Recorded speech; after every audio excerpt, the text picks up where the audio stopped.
बात बांग्लादेश की, इसलिए शेख हसीना की सरकार जाने के बाद से ही हिंदू खतरे में हैं। उनके खिलाफ 3 महीने से जुल्म और अत्याचार नहीं थम रहा।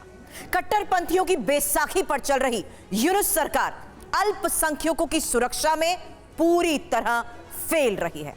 हिंदू अपनी सुरक्षा के लिए सड़क पर संघर्ष कर रहे हैं। सवाल है कि क्या अब शेख हसीना ही बांग्लादेश को बचा सकती हैं? जब हसीना सरकार में सब सुरक्षित थे तो अब हाहाकार क्यों मचा है?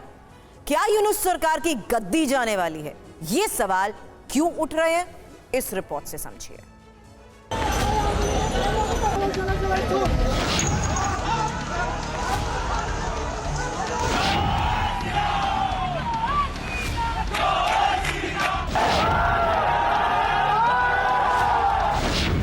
अगस्त में शेख हसीना सरकार के तख्ता पलट के बाद से ही बांग्लादेश में हिंसा, आगजनी, लूट और विरोध प्रदर्शन की ये तस्वीरें आम हो गई। हिंदुओं का जीना मुश्किल हो चुका है, उन्हें पीटा जा रहा है। वो अपने त्योहार नहीं मना पा रहे। वो मोहम्मद यूनुस की सरकार है, वही यूनुस जिन्हें शांति का नोबेल पुरस्कार मिला। लेकिन जब से बांग्लादेश की बागडोर उन्होंने संभाली, वहां शांति नहीं, चारों ओर सिर्फ और सिर्फ अशांति ही है। ये तस्वीरें चटगांव की हैं। ये उस दिन का दृश्य है जब भारत में दीपावली मनाई जा रही थी, जब हम सुख शांति के लिए प्रार्थनाएं कर रहे थे। तब पड़ोसी देश बांग्लादेश में रहने वाले हिंदू मजहबी कट्टरता के कारण दिए जलाना तो दूर, खौफ के साए में जीने को मजबूर थे। 31 अक्टूबर को हजारों की संख्या में हिंदू सड़कों पर उतरे। शांतिपूर्ण प्रदर्शन में बच्चे और महिलाएं भी शामिल हुए।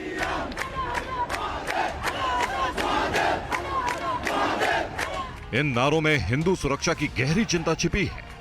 यूनुस सरकार में हिंदुओं की सुरक्षा को लेकर गंभीर सवाल है। ये विरोध प्रदर्शन सिर्फ एक दिन का नहीं, बल्कि हर दिन का बनता जा रहा है। शनिवार को भी चटगांव में एक रैली हुई, जिसमें 30,000 से ज्यादा लोग यूनुस सरकार के खिलाफ सड़कों पर उतर आए। 3 महीने पहले शेख हसीना की सरकार हटते ही हिंदू निशाने पर आ गए। बांग्लादेश हिंदू बौद्ध ईसाई यूनिटी काउंसिल के मुताबिक 5 अगस्त के बाद हिंदुओं पर 2000 से ज्यादा हमले हुए। बांग्लादेश की कुल आबादी करीब 17.5 करोड़ है, जिसमें 91% मुस्लिम जबकि 8% हिंदू है। हिंदुओं और हिंदू आस्था के खिलाफ यूनुस सरकार में अजीबोगरीब फैसले हो रहे हैं। अब बांग्लादेश में इस्कॉन ट्रस्ट के सचिव चिन्मय दास के खिलाफ देशद्रोह का मुकदमा हो गया है।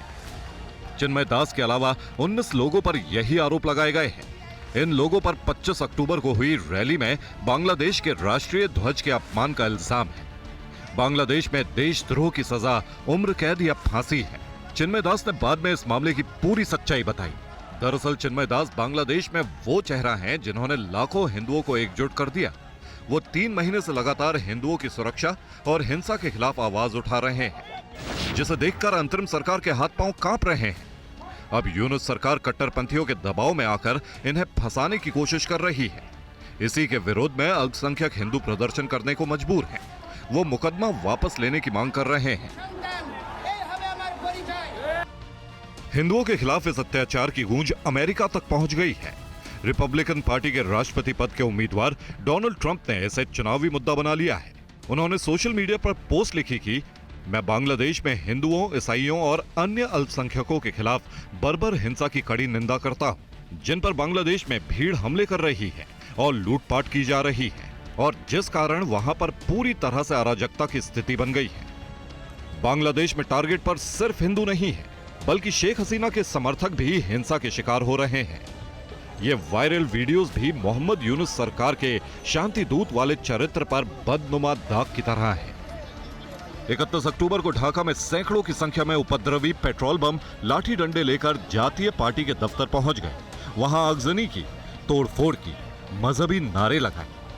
जातीय पार्टी पर आरोप लगाया कि उसके कार्यकर्ताओं ने 5 अगस्त से पहले बांग्लादेश में प्रदर्शन करने वाले छात्रों पर अत्याचार किए थे, इसलिए अब जातीय पार्टी को सजा मिलनी चाहिए। उपद्रवी जब वहां पर आगजनी कर रहे थे, तब ना तो मौके पर पुलिस का कोई जवान था, ना ही हिंसा को काबू में करने के लिए कोई दूसरा उपाय था, जबकि कट्टरपंथी बेकाबू थे। असल में जातीय पार्टी बांग्लादेश में तीसरी सबसे बड़ी पार्टी है।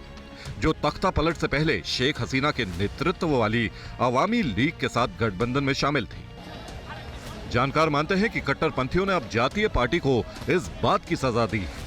मतलब साफ है कि बांग्लादेश में कट्टरपंथियों के निशाने पर वो सभी लोग हैं जो कहीं ना कहीं शेख हसीना के साथ जुड़े थे। फिर चाहे वो अल्पसंख्यक हिंदू समाज हो जो शेख हसीना की सरकार में खुद को सुरक्षित महसूस करता था और उनकी पार्टी को वोट देता था, या फिर गठबंधन में शामिल कोई पार्टी जिसने बांग्लादेश में 5 अगस्त से पहले जमाते इस्लामी जैसे कट्टरपंथी संगठनों की एक नहीं चलने दी और मिलकर देश को आगे बढ़ाया। 2009 में प्रधानमंत्री के तौर पर दूसरे कार्यकाल शुरू करने के बाद शेख हसीना के सामने कई चुनौतियां थीं। आर्थिक कुप्रबंधन, भ्रष्टाचार, विदेशी कर्ज, महंगाई और बेरोजगारी जैसी समस्याएं सामने थी, लेकिन उन्होंने हिम्मत नहीं हारी। 2020 के कोविड काल में जीडीपी गिरकर 3.4% हो गई थी, लेकिन 2021 में इसमें सुधार आया और ये लगभग दोगुना होकर 6.9% तक पहुंच गई। 2022 में यह आंकड़ा 7.1% हो गया। एशियन डेवलपमेंट बैंक के मुताबिक 2024 में जीडीपी 6.1% तक रहने का अनुमान है।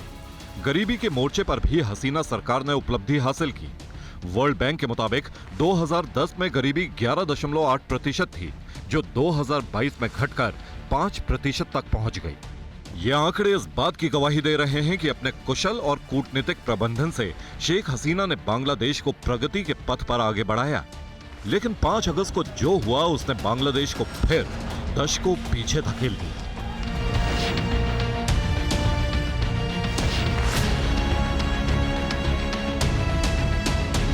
शेख हसीना को अपना ही देश छोड़कर निकलना पड़ा। उनके पिता की मूर्तियां तोड़ी जाने लगी। बांग्लादेश में हर तरफ हिंसा और लूटपाट शुरू हो गई। कानून नाम की कोई चीज नहीं रह गई। ये तस्वीरें सबने देखी।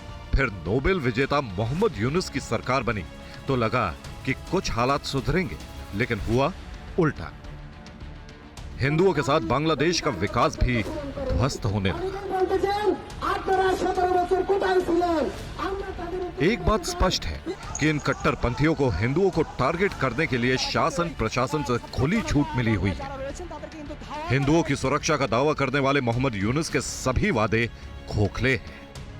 उनकी अंतरिम सरकार पूरी तरह से इन कट्टरपंथियों के हाथ की कठपुतली बन चुकी है। Bureau report, TV9 Bharatvarsh.